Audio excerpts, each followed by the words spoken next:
Veil, porda, it is very important for both men and women to observe proper hijab.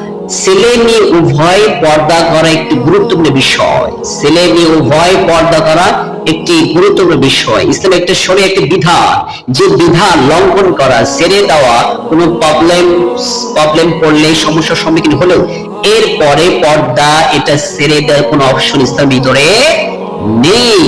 ছেলে মেয়ে উভয় পর্দা করা ফরজে আইন, আল্লাহ তাআলা ফরজ করে দিয়েছেন, ফরজে আইন করেছেন, ফরজ করে দিয়েছেন।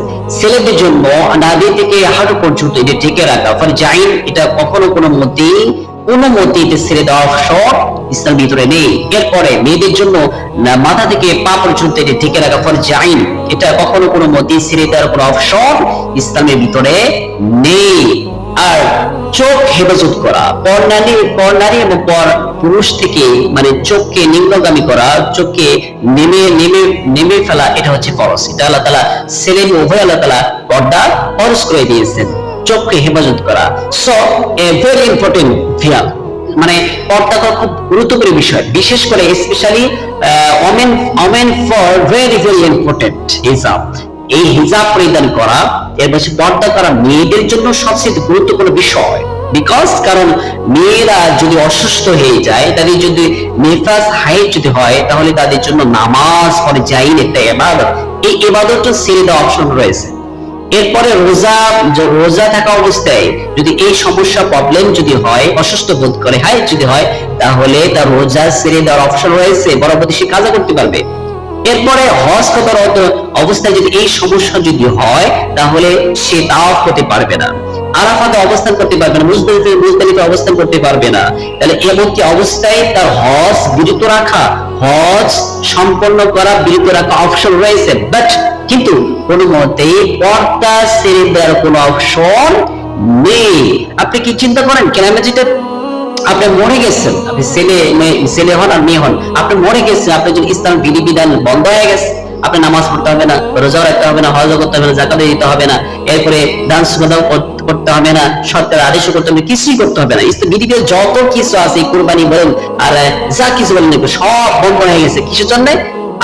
আপনি যে মারা গেছেন, আপনি যে ইন্তেকাল করেছেন, এই জন্য আপনি সব ইসলাম বিধিবিধান যা আছে সব মৌখিক হয়ে গেছে, বাতিল হয়ে গেছে। বাট কিন্তু আপনার পর্দা কখনো এটা বাতিল হয়ে যায় না। কারণ বিকজ এই যে আপনি মারা গেছেন, মারা যাওয়ার পরে আপনি যদি ছেলে হন, আপনি যদি 3টি কাপড় দিয়ে আপনাকে পর্দা করে 3টি কাপড় দিয়ে কাফন দাফন করা কি এটা ফরজ। ঠিক একইবার মেয়েদের জন্য আরো ডাবল ফরজ, কারণ হচ্ছে মেয়েদেরকে তাদের 5টি কাপড় দিয়ে কাফন দাফন করতে হবে, এরপরে তাদের কবরস্থান করতে হবে। তার মানে আপনি মরে গেছেন, নামাজ বাতিল হয়ে গেছে, রোজা বাতিল হয়ে গেছে, হজ বাতিল হয়ে গেছে, যাকাত বাতিল হয়ে গেছে, ইভেন ইসলামী যত শরীয়ত বিধিবিধান সব কিছু বাতিল হয়ে গেছে, কিন্তু মরে যাওয়ার পরে আপনার পর্দা বাতিল হয়ে যায় নাই। আপনি এখন চিন্তা করেন পর্দাটা কত গুরুত্বপূর্ণ বিষয়, অথচ সেই পর্দা আমরা কয়জন করি? কয়জন ছেলে আমরা পর্দা করি? কয়জন ছেলে আমরা নাভি ঢেকে রাখি? কয়জন ছেলে আছি আমরা হাঁটু ঢেকে রাখি? কয়জন মেয়ে আছি আমরা মাথা থেকে পা পর্যন্ত ঢেকে রাখি? কয়জন মেয়ে আছে?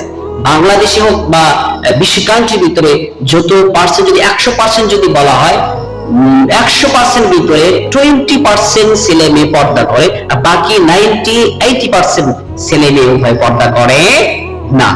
অথচ পর্দাটা আল্লাহ তাআলা এত বড় গুরুত্বপূর্ণ বিষয় ইস্যু করে দিয়েছেন, অথচ সে আমরা পর্দা করি না। আজকে মেয়েরা পর্দা করেই না।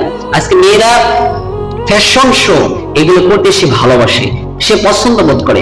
মেয়েরা মনে রাখবেন, আপনাকে বেপরোয়া অবস্থায় যে ছেলেরা লাইক করে, ভালোবাসে, ততক্ষণ পর্যন্ত আপনাকে সম্মান, আপনাকে ভালোবাসবে ততক্ষণ পর্যন্ত যতক্ষণ তার পানিটা না বের হবে, ঠিক ততক্ষণ পর্যন্ত আপনাকে ভালোবাসে। কিন্তু একজন স্বামী পানি বের হলো, এরপর আপনাকে গুরুত্ব দিবে, কারণ আপনি স্ত্রী, তার একজন জীবন সঙ্গী। কিন্তু আপনি পর্দার বাহিরে আপনি ছেলেদেরকে আকর্ষণ করতেছেন, ছেলেরা আপনাকে অনেক ভালোবাসে, অনেক লাইক করে না। লাইক ততক্ষণ পর্যন্ত করবে যতক্ষণ পর্যন্ত তার পানিটা টিকে থাকবে, আর পানি যখন বের হয়ে যাবে তখন আপনাকে লাথি দিয়ে, উষ্ঠা দিয়ে আপনাকে অপমান করে আপনাকে বের করে দিবে, অথবা আপনাকে অপমান অপদস্থ করবে। তার কোনো প্রয়োজন নেই, তার প্রয়োজন শেষ হয়ে গেছে। সুতরাং মেয়েরা আপনার ফিরে আসেন পর্দার দিকে, ছেলেরা আপনি ফিরে আসেন পর্দার দিকে, যে পর্দা কখনো কোনো মতে ছেড়ে দেওয়ার কোনো অপশন নেই। আল্লাহ তাআলা আমাদের আমাদের ছেলে মেয়ে উভয়কে এই পর্দা গুরুত্বপূর্ণ ইস্যুকে আমরা যেন এটা আদায় করতে পারি, এটা আমরা রেসপন্স হিসেবে, দায়িত্ব হিসেবে আমরা যেন আদায় করতে পারি। আল্লাহ তাআলা সেই তৌফিক আমাদের দান করুন। আমিন।